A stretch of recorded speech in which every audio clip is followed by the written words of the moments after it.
Regardez une photo de vous prise il y a 10 ans. Ne regardez pas les vêtements, ni la coupe de cheveux. Regardez les yeux. Il y a quelqu'un là-dedans que vous ne connaissez plus. Ce n'est pas seulement que vous avez vieilli. C'est que cette personne avait des rêves, des colères et des certitudes qui vous sont aujourd'hui totalement étrangères. La science nous dit que vos cellules se renouvellent presque intégralement tous les 7 à 10 ans. Physiquement, vous êtes un étranger pour votre passé. Mais psychologiquement, c'est encore plus violent. Une étude de 2023 suggère que 80% de nos souvenirs d'enfance sont des reconstructions fictionnelles basées sur des récits familiaux, et non sur l'événement réel. Vous vivez dans l'illusion d'une continuité. Vous ressentez peut-être ce vide. Ce sentiment d'être moins vivant qu'à 20 ans. Comme si vous étiez devenu une version basse résolution de vous-même. Dans les 25 prochaines minutes, nous allons disséquer ce qui vous est arrivé. Nous allons utiliser la sociologie de Bourdieu, l'économie comportementale et les neurosciences pour comprendre comment le système a édité votre identité sans votre consentement. À la fin, je vous poserai une question. Une question si simple qu'elle pourrait faire s'effondrer tout l'édifice de votre vie actuelle.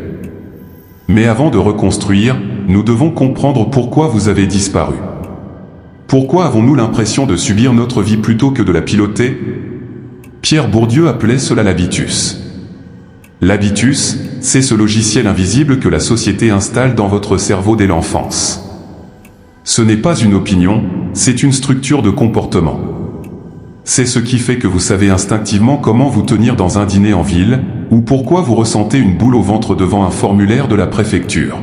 Prenons l'exemple du métro boulot dodo. Ce n'est pas qu'un rythme de vie. C'est une machine à éroder le moi. Chaque trajet sur la ligne 13 à Paris, chaque mail corporate rédigé avec des mots qui ne sont pas les vôtres, est un coup de rabot sur votre singularité. Mais il y a un bug. Un bug psychologique fascinant qui fait que, même si vous devenez quelqu'un d'autre, votre cerveau vous force à croire que vous êtes resté le même. Nous verrons pourquoi ce mensonge biologique est votre plus grande prison. Regardez autour de vous. Pourquoi les gens de 40 ans semblent-ils tous porter le même masque de résignation? Bourdieu dirait qu'ils ont incorporé la nécessité. Ils ont cessé de vouloir ce qu'ils ne peuvent pas avoir.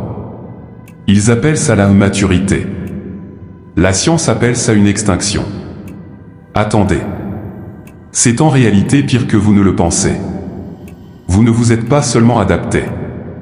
Vous avez été remplacé. Une étude de l'Université de Virginie montre que nous préférons recevoir des décharges électriques plutôt que de rester 15 minutes seuls avec nos propres pensées. Pourquoi?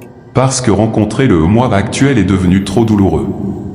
Entrons dans l'arène de l'économie comportementale.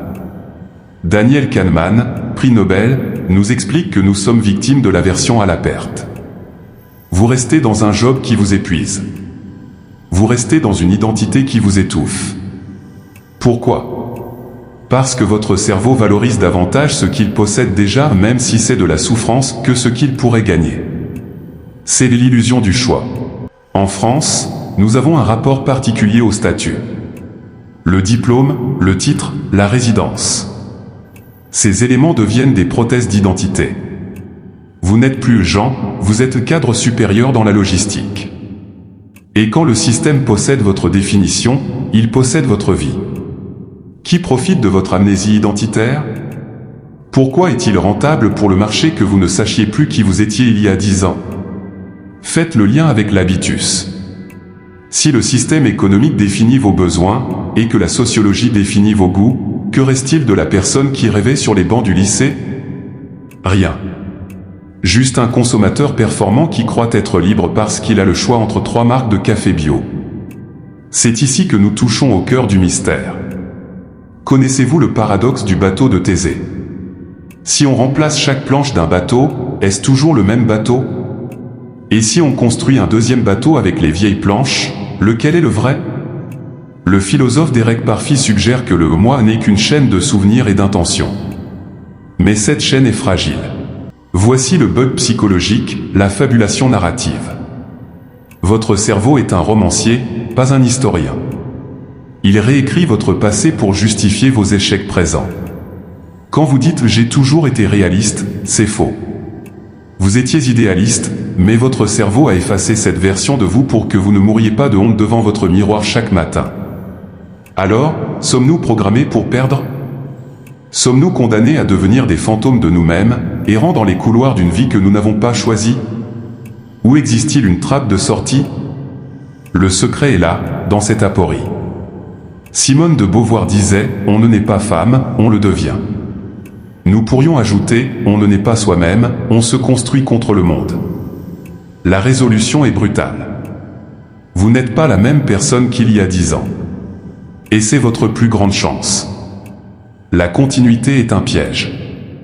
L'éveil commence quand vous acceptez que le moi de 2016 est mort, et que vous n'avez aucune obligation envers lui.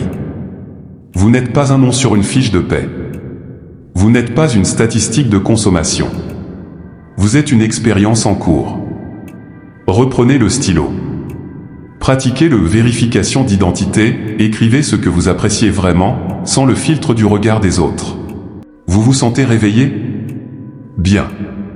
Mais attention. Une fois que vous savez qui vous êtes, un nouveau problème surgit. Car si vous êtes enfin présent, pourquoi votre environnement, lui, ne semble-t-il pas vouloir que vous réussissiez vos projets les plus simples ? Pourquoi, malgré toute la volonté du monde, échouons-nous systématiquement à tenir nos résolutions quotidiennes ? Est-ce de la paresse ou une autre forme de sabotage biologique ? Pourquoi échouons-nous à tenir notre emploi du temps ? On en parle la semaine prochaine.